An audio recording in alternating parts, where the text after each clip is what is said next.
Did you notice the sentiment score of plus 0.35 around artificial intelligence? That's a notable uptick, especially with momentum dipping sharply at minus 0.85. This divergence indicates growing optimism amidst bearish sentiment, hinting at a potential reversal in the trend.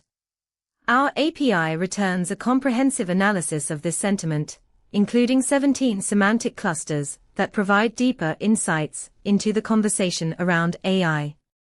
Imagine leveraging this data to inform your product roadmap or marketing strategy, understanding what aspects of AI are resonating positively with your audience, even when the overall momentum suggests caution.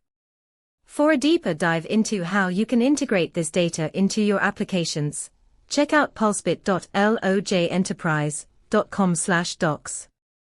This could be the edge you need to stay ahead in a fluctuating landscape.